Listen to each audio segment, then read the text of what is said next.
নারদমুনির মনে হঠাৎ করে প্রশ্ন জাগলো যে পৃথিবীর মানুষ কেন এত রাম নাম করে। রাম নামের মধ্যে কি রয়েছে? রাম নামের মাহাত্ম্যই বা কি? তিনি ছুটে চললেন ত্রিদেবের কাছে এই প্রশ্নের উত্তর খুঁজতে। ব্রহ্মা বিষ্ণু মহেশ্বরকে জানালেন তার মনের প্রশ্নটা, যে রাম নাম কেন করে পৃথিবীর মানুষ, কি রয়েছে রাম নামে, এর মাহাত্ম্যই বা কি, দয়া করে আমাকে বলুন। তখন ব্রহ্মা বিষ্ণু মহেশ্বর কিছুক্ষণ চুপ করে বসে রইলেন। তারপর বললেন, হে নারদ, তুমি চলে যাও যমলোকে।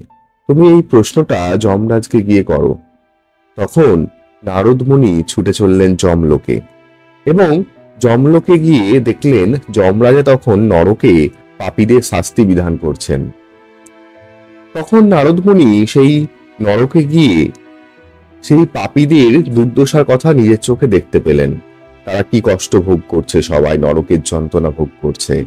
তখন নারদ মুনি বলে উঠলেন, তারস্বরে জোরে বলে উঠলেন যে জয় শ্রীরাম, রাম রাম।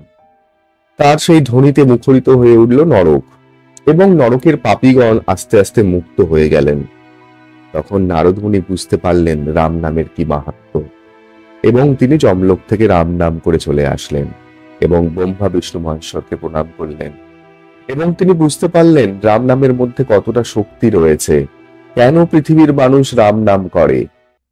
তাই বন্ধুরা, রাম নামের মাহাত্ম্য কি অবশ্যই আপনারা আজকের ভিডিও থেকে আপনারা বুঝতে পেরেছেন। আর একবার সবাই মিলে চলুন বলে উঠি জয় শ্রীরাম।